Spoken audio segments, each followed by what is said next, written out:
Hi, I'm Aaron, and welcome to the Slim, Fitty, and Biggie Committee podcast, where me and my best friends, Danny and Matt, take a deep dive into hip hop, the genre that has formed an integral part of our lives. Please like, subscribe, and follow us on Instagram at _Slim, Fitty, Biggie Committee, and stay tuned for any upcoming podcast news. Coming up on today's show, I caught up with Don Elway, a San Diego rapper who has had a career spanning over 10 years. He also recently dropped his new single, F.T.S.U, so don't forget to check it out. It was an absolute pleasure talking to him, and I hope you enjoy. But enough from me, let's get into it.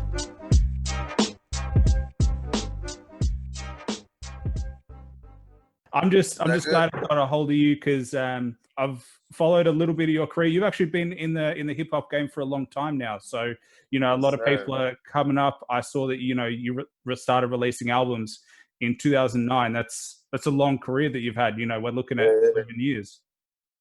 Right. So talk to me about how you got into hip hop. So what was your upbringing like, and so what got you into hip hop? Well, shit. I was born in Los Angeles, in like South Central Los Angeles, in the jungles and shit. So my brother was a big influence on me, and he ended up getting into a lot of trouble in the LA streets. My mom's from San Diego, so we ended up moving back here when I was like 8. Yeah. And then the neighborhood I moved to in City Heights, East Dago, they my boy Adonis the Hottest, that's my ace, that's my best friend, it's my brother. He was, excuse me, damn, that was him calling me. That's funny. I just talked him up. But his ears were burning. Yeah, right. His ears burning like a motherfucker. So yeah. So he was already doing shows at the age of 8, and so I wanted to be a basketball player, but he was doing music, and I was like, I got some rhymes. I wrote my first rap, and that's how it pretty much started.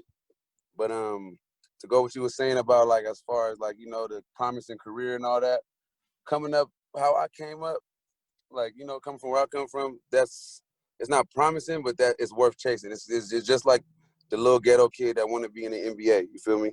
We either want to play ball.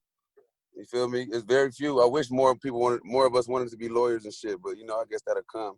But we feel like we can rap and jump and run. You feel me? And that is what we do good and shit. So I was like I said, I had hoop dreams first, and I dropped the basketball and picked up the mic, and then it was a rap.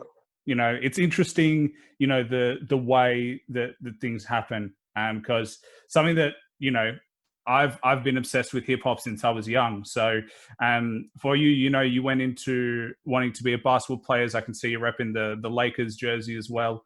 Yeah. I was baby Iverson. I was baby Iverson back in my day, man. That's a fun fact. It's a fun fact. But now what you were saying?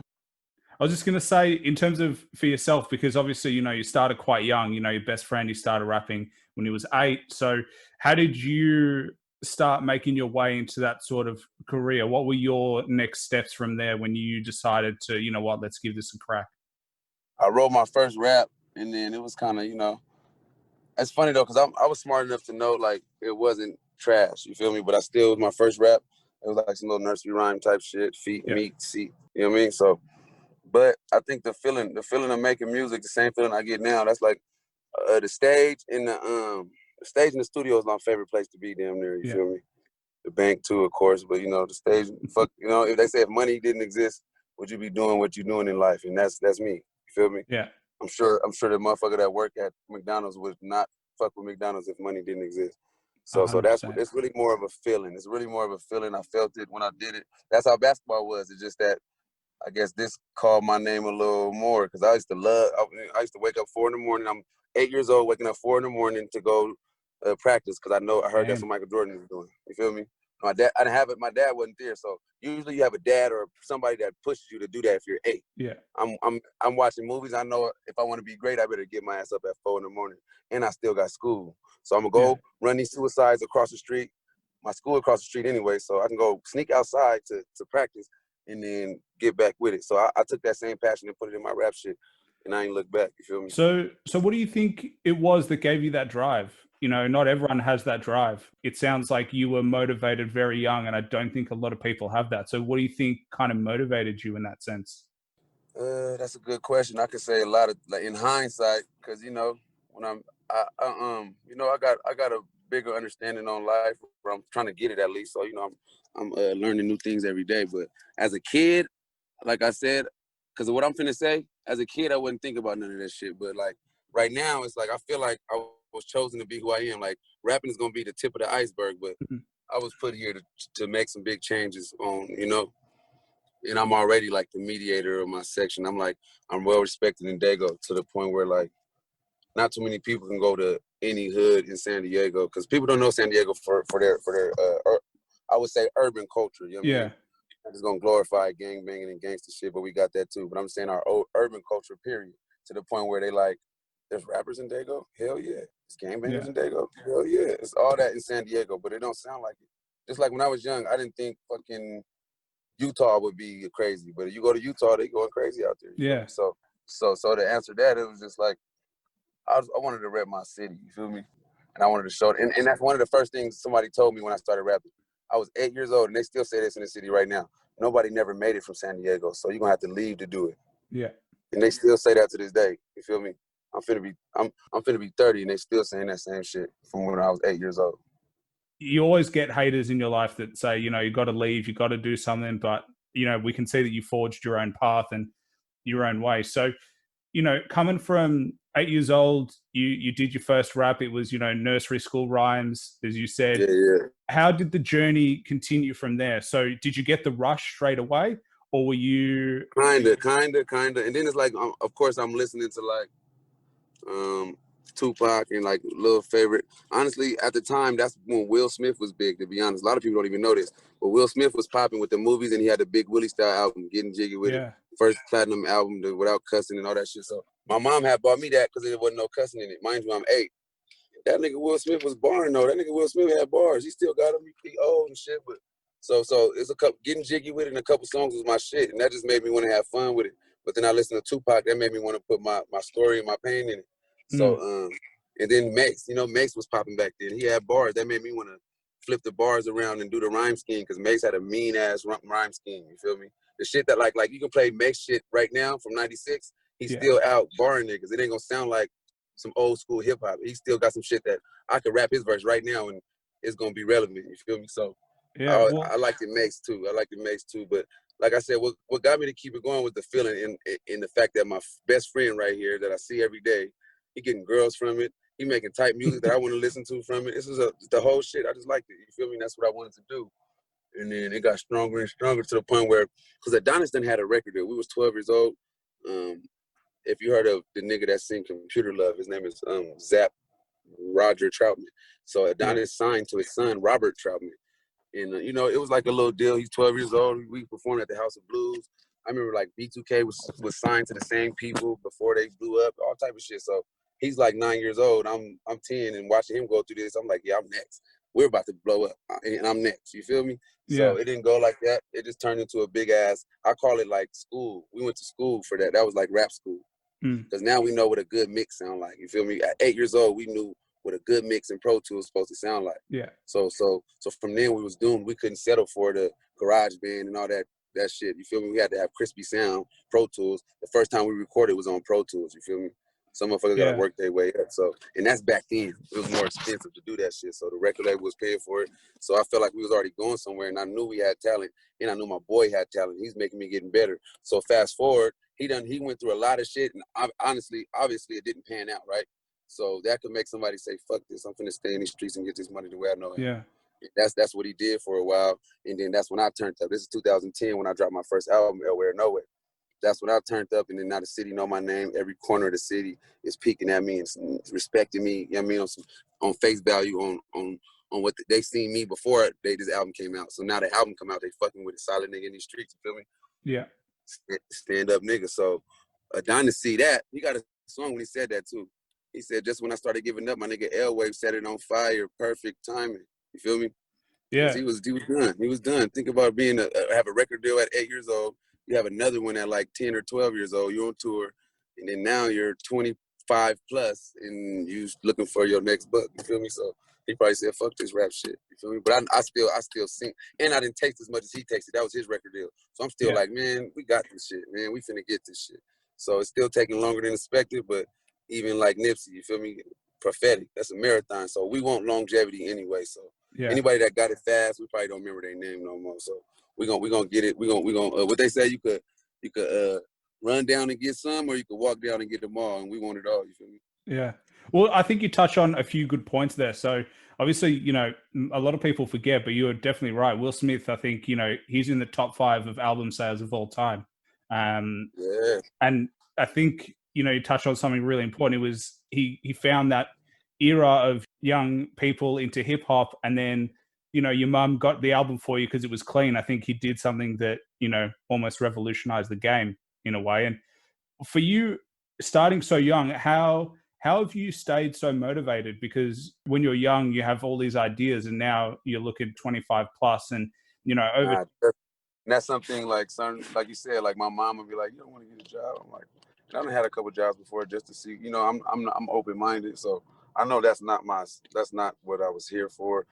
I don't know. It's like some people I know, family. My grandma might say that sounds cocky. You know what I mean, or all that shit, but I feel like, I believe in God. Like, I'm not attached to any religion, but I believe in God. We grew up Christian. So I feel like God, like if you want to go by the Christian, the Christian retrospect, God made carpenters. He made all type of people, carpenters, builders, blockers, queens, kings. He made Jesus. He made everybody got their own role. So I don't feel like I'm a carpenter. I don't, Yeah. That's the gist of it. It's a feeling, you feel me? So I know I was here to do something. And the fact that everything that happened in my life, even from my brother dying, he died. I feel like he died he died for a lot of reasons, but it's like he died to be my angel too. And everybody else that done passed, I feel like they're gonna push us forward more. And it's crazy in my city, a lot of people have been dying just unexpectedly, like not even from violence. Yeah. And they happen to be like, shout out my nigga Mucho, RP Mucho. That he just had like the way, if you'd have seen his funeral, you would have thought he was Nipsey Hussle himself. He had a big ass funeral. The whole city is on it. Everybody's Instagram is flooded with him. And he wasn't a rapper. You feel me? He had the whole world, not the whole world, the whole city on his shit. You feel me? When he passed, blocking off freeways. You feel me? For a street nigga that just kept it real. So even him passing is like pushing us forward too. I feel like we got angels out here. San Diego finna break. It's like when Atlanta couldn't break, and then now that's all you hear is Atlanta. Everybody want to be like Atlanta. I feel like Dago got that much arsenal right now. It's like we're so untapped. It's like an untapped reservoir.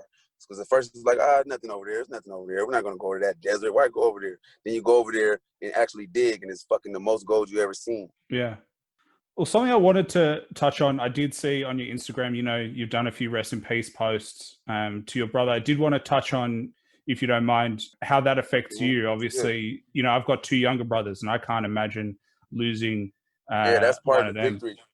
Because I bring him up a lot. Like, because, before he died, I had a different outlook on life. I just, whatever outlook I was born with, that's what the fuck I was out here just learning as I go.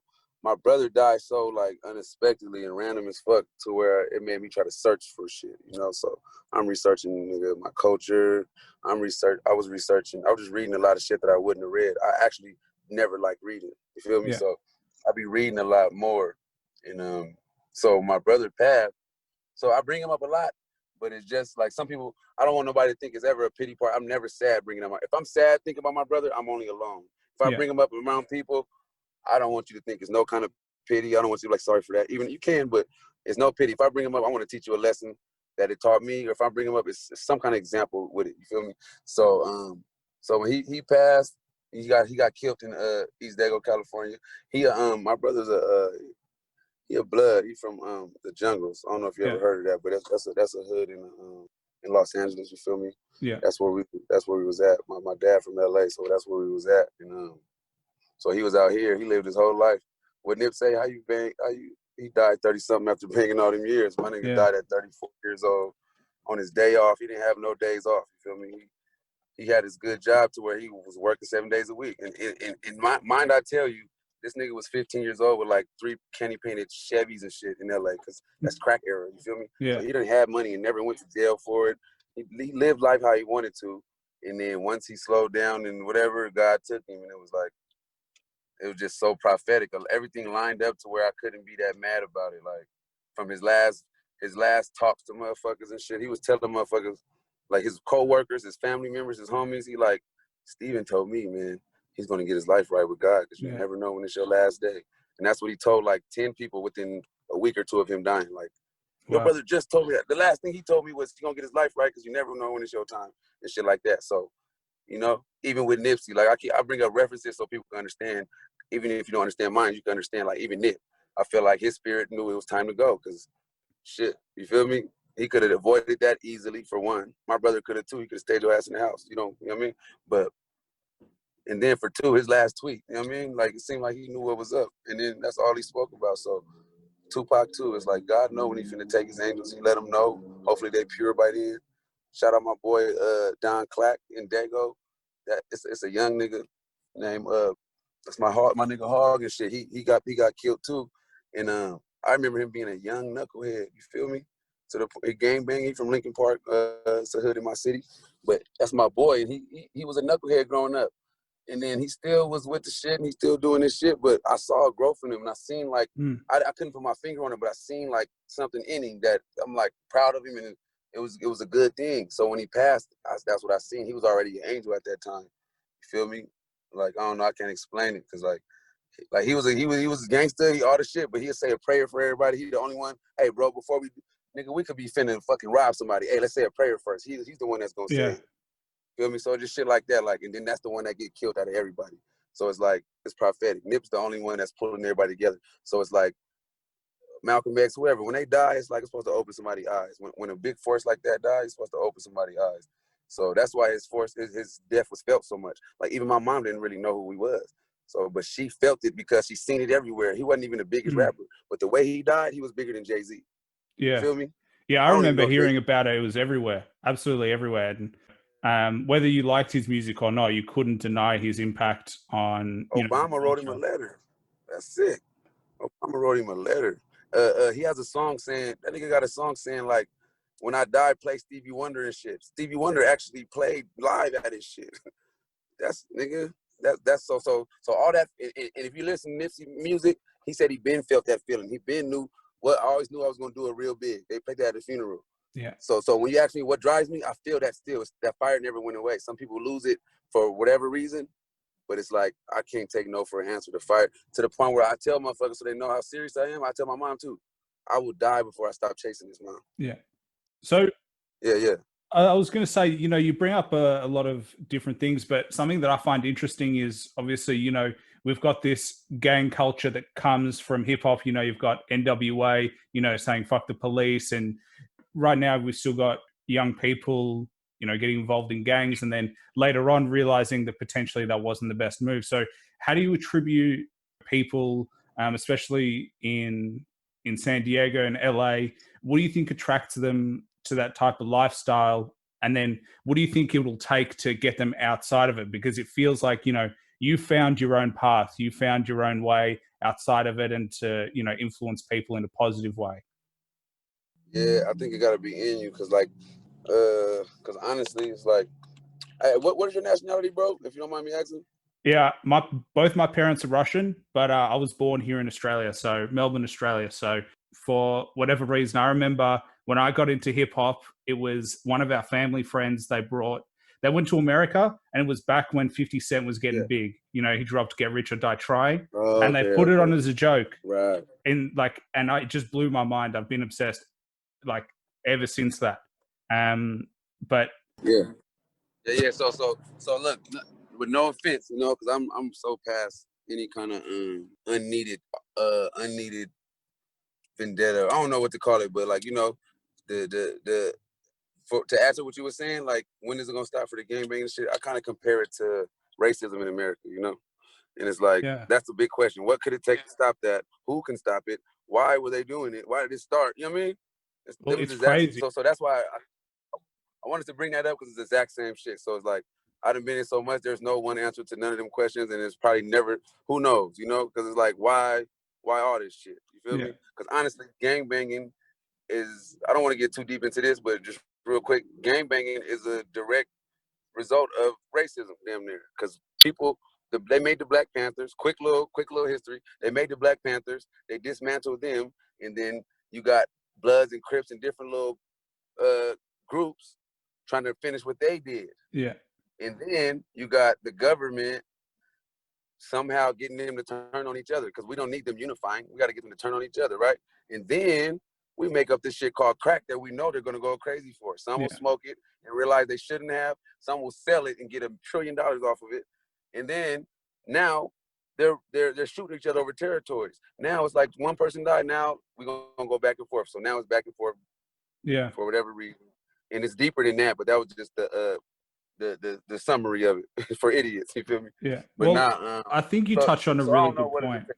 Like, I think you mentioned something really important. And I look from the outside in with everything that's happening in the US right now, the Black Lives Matter, and it surprises me that this is a conversation that needs to be had, because I always feel that the best way forward, and you touch on it as well, is that, kindness and treating everybody with respect, and regardless of where you come from, regardless of your denomination, regardless of what you look like.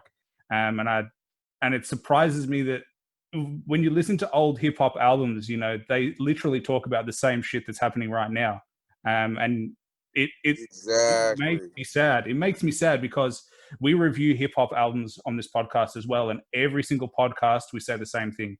I don't understand why it's taking so long. I don't understand why. But honestly, not to be the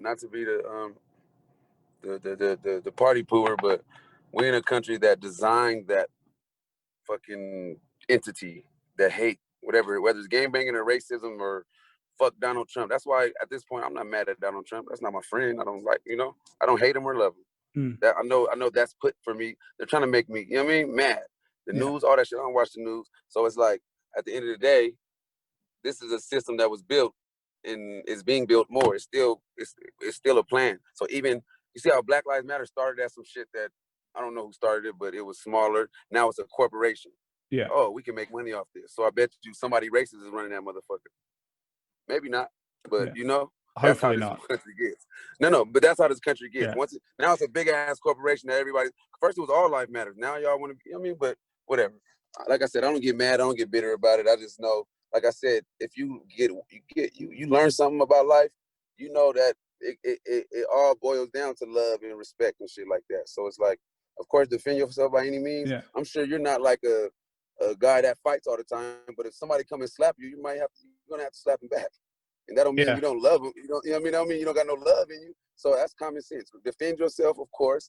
You feel me? It's regular shit. But so it's a motherfucker that hates you. This is something deeper than that, and it's something they was taught. You feel me? So and Americans keep teaching them by dividing shit. You feel me? That's why I don't really look at. That's why I don't go protest no more, because Martin Luther King started protesting, and that was for a reason, and it worked. They boycotted. Shit happened. The bus got shut down, and they say, okay, we're sorry. We're gonna change something. Oh, y'all boycotted? Sorry, we're gonna change something. Now it's just we just boycotted. Feel me? Now we just boycotting just to be outside. Some people got it for the real reasons. Some people need some attention. Some people just want to get out the house.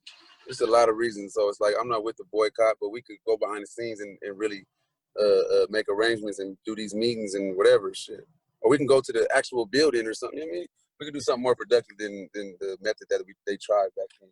Because, some people say Martin Luther King's dream was fulfilled. It's cool that I get to go in the same store and don't got to see a white only. That's real good. Yeah. But at the end of the day, it was, look, this is America back in the day. Like this, towards us. Now it's just, feel me, fuck you with a smile. So it's like, that's why I'm not mad at Donald Trump. Donald Trump is exactly the same as George Bush. Same as all these motherfuckers. So we're trying to act like he's the worst? No, he just speaks his mind.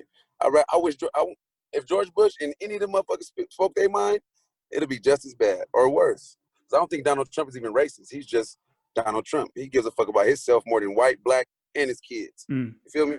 He cares about Donald Trump and his money, and you feel me? For sure. I think the scary thing. That's why he's doing all that EDD or whatever it's called. He's giving that shit away. Maybe it's not his decision, but he knows. He's like, man, I had to do this to win. I had to be fucking Donald Trump to win.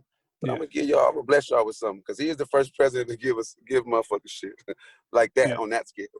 So it's like, hey, whatever. I'm not finna praise you for that either, though. So it is what it is, and it ain't what it ain't, bro.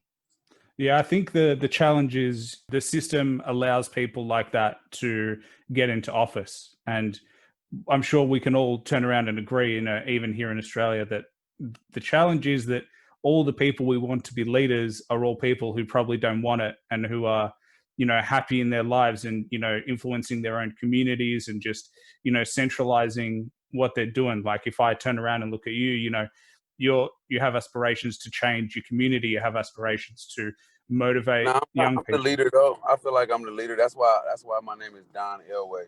My name was always Young Don, not to cut you off, but my name was Young Don in my hood. So I kind of was playing with. I used to say Don Marino, Don Hancock. Don Elway kind of stuck for a lot of reasons. It manifested to other shit, but we're gonna stay on the surface because but like I said, so me and Don Elway, that mean I'm the quarterback of my team, the captain of my team. So I would like to be the leader. I'm not the biggest rootinest, tootinest nigga from over there, but I am the leader. I'm a leader. I feel like that in shit. They'll tell you too. You feel me? I'm the representation for my hood. Everywhere I go, I represent it well, and then you feel me? They know what's up. So I'm a leader. I will call myself a leader, and I do want to change. But a real leader gonna want to bring real change if need be. You feel me? Yeah.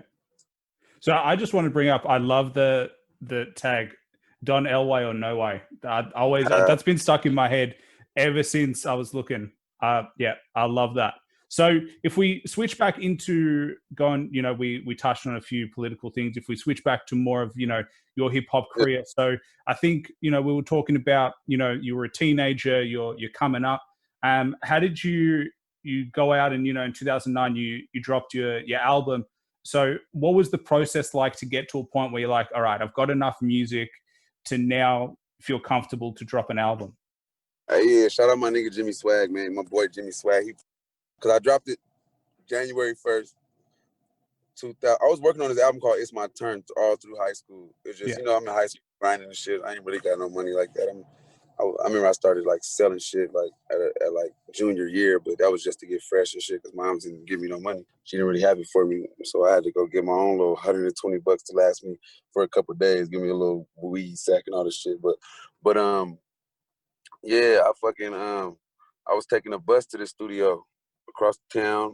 Well, not wasn't across town. I just happened to live in San Diego. I mean, I lived in the coast. It's southeast. I lived in southeast for a while in high school and shit. So I was taking a bus back to East Dago to my boy Jimmy Swag. Shout out Jimmy Swag too, man. He got me smashing. Yeah. But now taking a bus down to his studio, and he was making me beats and he was recording me for free.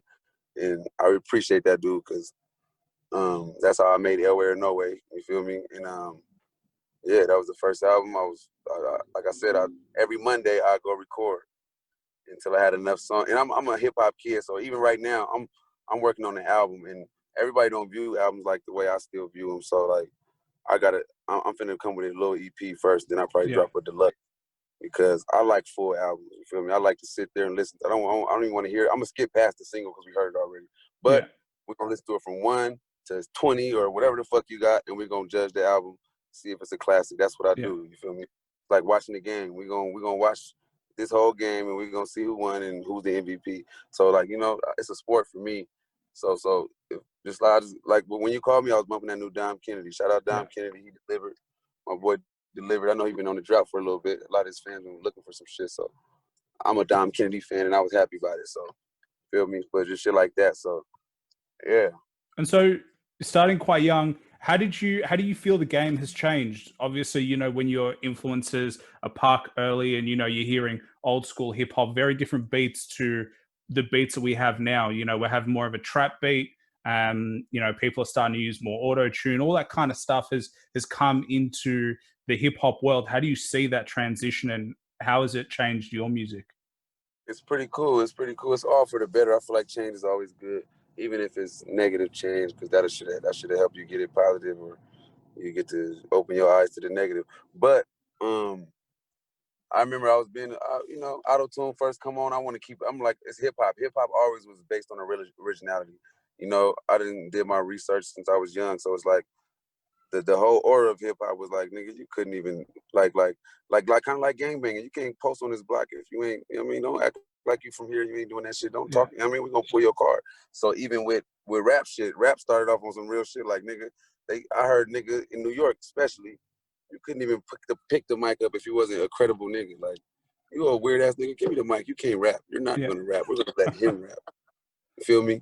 Even if you tight as fuck, you're a mark. You're not rapping. And then at the same time, if you sounded like anyone else, shut up, we don't want to hear it. You feel me? Yeah. So that's what I grew up off of. So like I like to say, like a lot of people tell me, and you know, I never thought of it until somebody told me. They were like, Don Elway, I like you because you don't sound like nobody. I can't pick nobody you sound like. And then unbiasedly, I try to step outside my body and listen. I'm like, because I know who I'm influenced by. So even me, I don't care. Everybody has an influence. So I can hear my influence. Like in high school, my favorite rapper is Lil Wayne.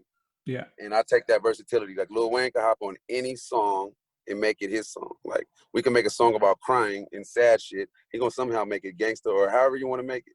He gonna I make that pussy cry until she's sad. Yeah. Like, you know, Wayne, he gonna make anything his shit. And I can do that. You feel me? Yeah. And I probably, from listening to him so much.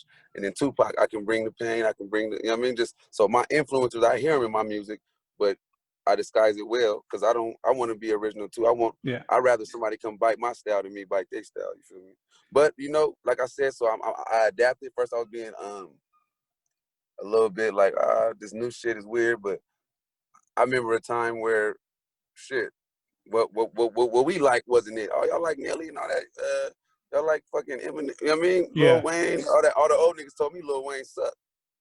Feel me? So who am I to tell these young niggas Uzi Vert is not tight because he's auto-tuning all the time, you feel me? And then when I be unbiased, I let my ear down. Now I like some Uzi Vert songs. That was not my cup of tea, just being a straight hip-hop head, purple hair and all that shit, me being biased. But like but even when rap started, I wasn't born in the 70s. But from what I'm hearing, rap period was some shit that the older niggas, because like if you're young in the 70s, most likely the people older than you are listening to jazz and nothing rap. You feel me? So like I got uncles that told me they did drive-bys to fucking Isley Brothers. Imagine that. You feel me? Killing niggas to the most beautiful song you ever heard. You feel me? So think about that. They love Isley Brothers, and then you got somebody hip hop, you got a motherfucker come in and they're like, what the fuck is this weird shit? Then you fast forward, that shit comes to California and it's cruising down the street in my 6'4". The New York niggas is like, what the fuck is this shit? What is a 6'4"? Then you fast forward to my time to where it's Lil Wayne. They like, and then auto-tune comes in because Wayne had everybody trying to be like him, or tattoo face, all that. So then the auto-tune comes in. It's like the older niggas like Jay-Z, you T-Paining too much, Jay-Z. The old niggas is gonna be rebellious. So we come back to now, I'm getting older and I'm seeing the young shit and I can't help but to embrace it because I done seen history repeat itself. Them young niggas is where it's at. Jay-Z was the young nigga. Lil Wayne was the young nigga. Tupac was the young nigga. He died at 25. So you think Tupac was worried about what old ass Kumo D had to feel about him? Tupac was the latest nigga. He 25 and niggas that was 35 didn't like the way he was doing in the rap game. So it's like you got to make way for these young niggas, man. They got it, and then you know they're gonna help us keep up, and then we're gonna give them the wisdom if they want to listen. Well, the thing that I love about hip hop is how quickly it changes. We're not sitting in the same era all the time. You know, from the time you started listening to hip hop, the changes that you've got are always moving forward. So there's always things happening, and that's, I think, you know, one of the most exciting things about hip hop as a genre. So you're leading the way. If I listen to the first album that you dropped versus the music that you drop now, you can see a change in terms of the style, and you can see a development in the way that you're doing music. Excuse me, y'all, man. I'm actually on the road. You know, I only do this for the good ones, man. So my boy said he wanted to do the interview. I'm on the road. I'm on this little tour. I'm finna on the way to Houston and shit. So excuse me, my background ain't a set background. I'm moving around, but I hope y'all can hear me good. It sounds good. Well, you know, the life of an artist is sometimes not so glamorous. Obviously, you got to get to shows, and you know, there's a lot of travel, but the quality of stuff that comes out is all that matters. So when it comes to, you know, you released a new single, F.T.S.U, as well, that came out recently. So, and you just said as well that you're working on an album. So how far away is that from dropping? S.T.F.U. Fuck that shit up. F.T.S.U. Yeah, you're right. So what'd you say again? So you're working on... I forgot my song was called that. My bad. I'm over here like, what is that? But yeah, I forgot I abbreviated instead of spelling it out. That's all good, but man. Yeah, what'd you say? I was just saying, you know, you're still working on stuff. You're obviously still working on an album. So what have you got coming for your fans? Like, what's the next thing that you're going to drop? Do you have a time frame on that? I don't got a time frame, but it's coming real soon for sure. My next project is gonna be called The Difference. You feel me? It's called The I Difference, love it. and I was finished with it. I was gonna do 11 songs, but I've been recording like crazy, and the shit, you know, the newer shit always gonna be fire. So like, it's like I'm adding a new song each time, and it's like, but still, like I said, it's a new game to where motherfuckers are dropping 2 albums on one day, and then they'll drop a deluxe the next day, and all that shit. So I'm still trying to be strategic, like but it's like it's back in the day to where I'm trying to lead it up and build the anticipation, all that shit. I'm gonna still do my promotion, but I know for the most part, I'm a shit. If you watching this, you exclusive anyway, because if you watching this, that mean you an Elway fan, so you getting it first here, because I wasn't gonna tell nobody. But look, I'm gonna the album called The Difference. I'm gonna do a short EP for the release, and then after like a month or so, I'm gonna drop all the rest of the songs. So probably like 7 to 11 songs for the first release, and then I'm gonna drop the deluxe, or the whatever. I'm probably give it a different name, be different. But I'm gonna drop that with like another 10 new songs along with the ones that are already dropped, like a deluxe. So yeah. And so And at I the got some new moment, shit. in Yeah. terms of the beats that you look for, because I've listened to a few of your tracks, like you've had a few tracks with soul samples on there. Like I love the track that you did 1998. Like that Right. shit I fuck with all day. So like that's my soft spot. I love a soul sample. And I just love the contrast with heavy drums, and you know, now we're getting into the more trappy beat. But what do you look for at the moment when you're looking for beats and what you want to rap over? I got that versatility, like I was telling you. So honestly, like sometimes some of the beats that I got a song called Flight that a lot of it's like a more alternative, versatile song where I was talking about more pain, and I was really it's more of a catchy song for the radio. That's what I did. I auto-tuned it and all that. So that beat, if you were to listen to that, I made a hit. That shit slapping. But if you listen to the beat by itself, you probably, I don't know nobody that probably would have picked that beat that I know.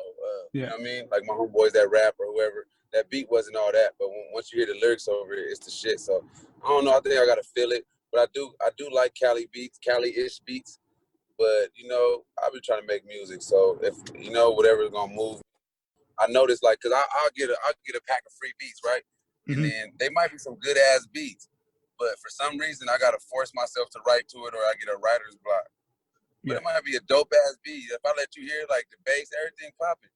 But for somehow, when the dude that sent me this Flight beat that I'm talking about, everything Flight though, that song, I'm listening to the beat, and like within 10 seconds, I got like the hook everybody liked. Within 10 seconds, that's already in my head. Everything right though. Yeah. That's the first thing I said as soon as I heard the beat. That just came to me. And I got a song called Corleone. And honestly, I got producers out there. I got a lot of producers. But Corleone is honestly a YouTube beat. So I just wanted to write to something that, you know what I mean? I heard that beat, and instantly it was rolling on me. Rolling on me. I had that melody already, and all I had was rolling on me though. Yeah. And then the man cause those be on me. Rolling on me. So I'm still learning now, because me, I love this shit. I do this shit. So if I get writer's block, I know that's what's supposed to happen, and you either push through it or come later. So I do either one, and it ain't nothing. But now I'm knowing that if you got to force yourself to write, unless it's a feature and it's a job, you know, when it comes to when it's a feature and you got paid for it or something, that's when it becomes a job. But when you're making music, it's a feeling, and it's a pleasure to do it. So there's no way you should be forcing yourself to write to a beat. If it don't come, when I see how easy shit comes, if it don't come, it don't come. So I know being young and all that shit, having beats is scarce, especially original beats. Being young back in the day, we'll take like all the beats from the industry and rap over them. So once you got a motherfucking original beat, that was something that you rapped on no matter what. Like nigga, so now I don't gotta force myself. I'm getting better beats. I don't gotta rap on every beat I hear just because it's tight, because it might not be the vibe for me. And so what's your process like? So, you know, you Am I touched breaking on up? no, I think you're pretty good. There was just a little bit of lag there, but I think overall you're pretty good. What's your process like when it comes to writing music? Do you still use paper and pen, or do you have like a laptop? Do you do it on your phone? What's your process? I be trying to connect so much. So sometimes, because you know, it all started off with the pen. But like, you know, we got phones now, so everybody writes on their phone. It's more convenient and all that shit. So usually I write on my phone, but sometimes I just want to connect with the roots of me and how it all started. So yeah, I got a notebook at home that I write in too. It was written, everything was written. I write it down, put it in the lab, and not have nothing in mind. Just put the beat on, let me go in the booth and do my thing. You feel me? So it varies, but more recently is when I live faster. Shit is moving faster for me. So I used to tell people my best raps came in like math class where I'm supposed to be taking notes. See me look, and I'm acting it out. I'm looking down, and I'm coming with some tight ass book. I know I'm not writing a fire ass rap though. I ain't doing no homework or nothing because look, I'm finna be this famous guy before high school's over in my head. But everything don't work like that, and I'm kind of glad it didn't because I would have been naive, and it could have been short lived. And like I said, we want longevity. You feel me? So a lot of shit I done learned. You gave me $1 million at 17, that should have been gone straight up. So everything happened for a reason, but the plan was to be. And then, like I said, I wanted to be like I remember Lil Bow Wow was out, and me and Adonis wanted to be like the no, Bow Wow was doing this shit. I ain't gonna lie, but it's like we wanted like Chris Cross was more of our style. Like Chris Cross came like what? Bow Wow was more, he made money. He was more friendly. You could put Bow Wow on Nickelodeon and all that. Chris Cross wasn't coming on Nickelodeon. They was a little too rugged looking. You know what I mean? So we wanted to basically be what we was. Bow Wow didn't grow up how we grew up. We wanted to be that version of it. So we like Romeo and Bow Wow, they tight. We gonna show them how we do it though. You feel me? Yeah. And so you talk about what you expected when you were young versus what's happening now. How do you feel? What are the challenges? What surprised you in your journey? Like, obviously when you're young, you have all these ideas about what's going to happen. And then all of a sudden when you're in the world and you're recording music and there's a few other realities that are happening. So what surprised you about the world of hip hop? Surprise. Let me see. It should come with a lot of surprises, but they're like minor little shit, like whatever just happened at a show. But I'm trying to think of a surprise that'll be significant. A big surprise to me, I ain't gonna lie, this is it. This is Adonis. That's my boy. Like I said, he's a prodigy. If you dig into his craft, you'll feel what I'm talking about. But something that surprised me is that I remember thinking like, we so young and talented. Even Lil Bow Wow, we seen how talented he was. But that's one thing. He don't write his own raps. We got him. We went up on him. It's competition. We ain't hating or nothing. It's competition. So right now, everybody's saying he's the best kid, and we're like, nah, we kids too. You feel me? Yeah. So at the end of the day, it was competition. But that's really. I lost my train of thought. Really, what you asked me? Just about what surprised you about hip hop. Oh yeah, exactly. So what surprised me was that when I actually got out of San Diego, there's talent everywhere. We thought we was like we're the only 8 years old that could. Oh well, I wasn't that tight at 8. About 12, I had it together. Feel me? So I'm thinking we're the only 12 years old that's this tight, especially him. He's a little better than me, Adonis, at the time. You feel me? I wouldn't put nobody above me right now, man. I'm talking about this way. But now look, so at that time I'm thinking for sure there's no young nigga close. Like I felt like, when Superman was born and he found out he was Superman, there's nobody like him for sure. Yeah. You feel me? So that's how I felt like, nigga, there's no young dude spitting like this. And then and I found out, look, it's some in my city. Shout out Oso Ocean. Shout out a lot of these talented rappers that's like, damn, y'all was rapping since y'all was little too. Y'all just grew up from a different side, so I never heard of y'all until I heard of y'all, you feel me? So then not to mention, I go to Atlanta, or I travel a lot. I'm on the way to Houston right now. So I go to Atlanta thinking, look, I'm tight. They gonna respect this. I go to Atlanta, it's a whole different culture. So like what I think is tight, they don't think it's tight. So I can spit them bars all I want. And somebody gonna come with the auto-tune and say 2 words the whole time, and they gonna say he chopped me. Yeah. And he probably did, because now I'm respecting the art. There's no way, especially if you got success in the game, you don't suck, to me. Yeah. It's a different standard now. So it's like, if you're doing your thing and it's successful, I don't care if you mumbling the whole time. If it's got 1 trillion hits organically, you got fans and shit, you tight. And so, and so now, you talk about success, and now I think we're seeing, a new wave and, women coming up in hip hop. And, we've got, Cardi B making waves. You've got Megan Thee Stallion making waves. So Cardi B. We got that accent. Fucking Cardi. Where's Cardi? Now, what happened though? Yeah, so I was just going to say, so obviously, you know, hip hop is now reaching a new wave of an audience, you know, getting more female artists up in there. You know, we've got, you know, artists like Shane One, a few others coming into the game. How do you see that more than just male hip hop artists, but now we're seeing, you know, female hip hop artists get out there and, you know, show us that, you know, this is not just a male dominated industry?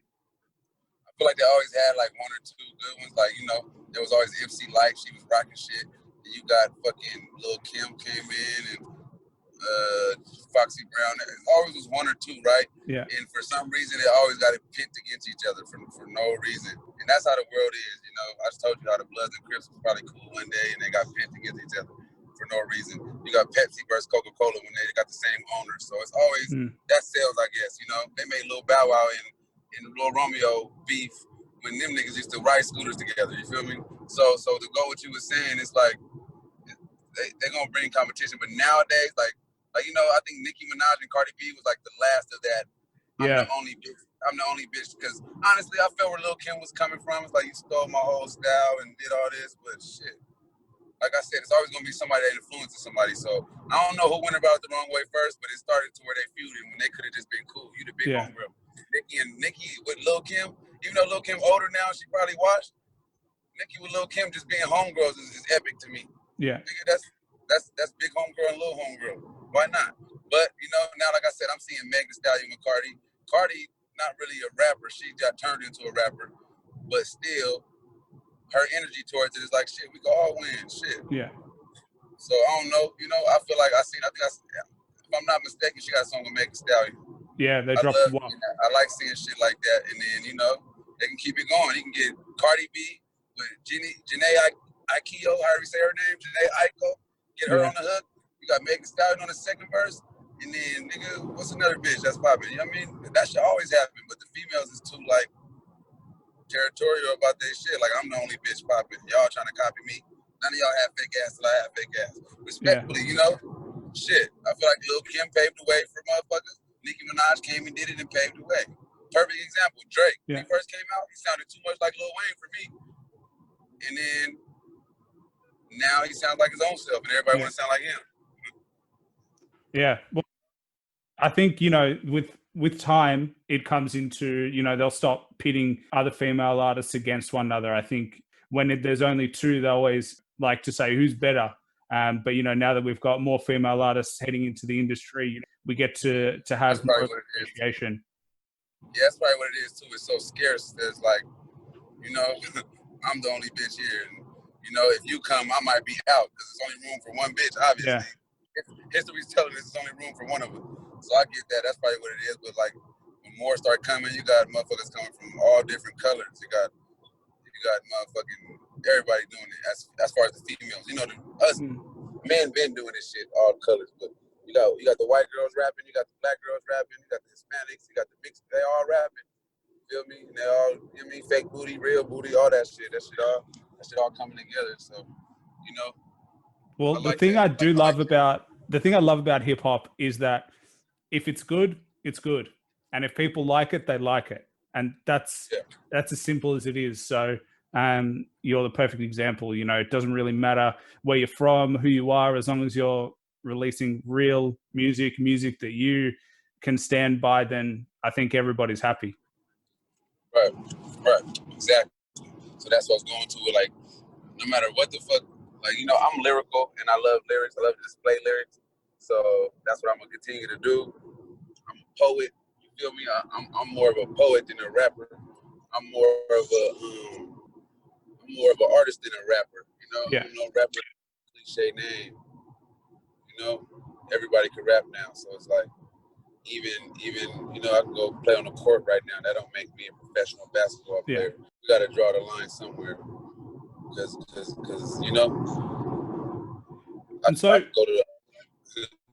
go drop a lot of points right now, and that don't mean I'm ready for Steph Curry. So you know, I'm always draw the line when it comes to competitiveness. I'm competitive with my shit, but I'm not gonna be biased to the other forms. And you know, some people are just really having fun with it. Some people, I prepare this shit to where I don't want nobody to disrespect this. I love this shit. But then again, it's like, you love it too, bro, and you want to get high and just say whatever you want to say, whatever, man. And by the way, that shit kind of sound wavy. Do your shit. You feel me? That's where I'm at with it. Yeah, always have your own style. Stay true to you.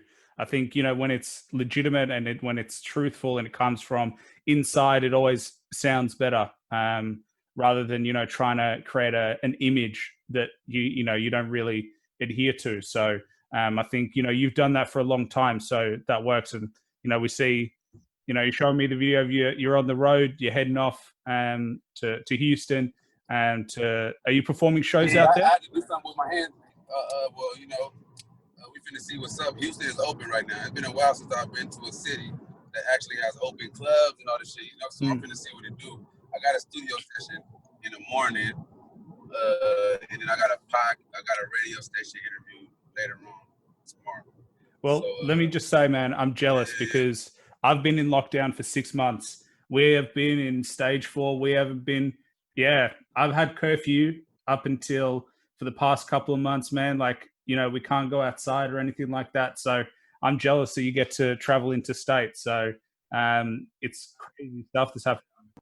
Yeah, I remember they saying, ain't nobody listen to that shit. But some people did. My mom, some people that are cautious and don't know. Honestly, I was ready to stay in too. But the night that it happened, like at midnight, you guys got to stay in and all this shit. Meanwhile, I'm already out and I think I'm tipsy or something. So I'm like, I'm not going to go. I'm going to go home when I'm ready. Fuck that. You feel me?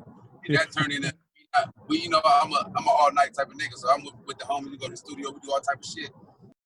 And I don't get home till 5 in the morning.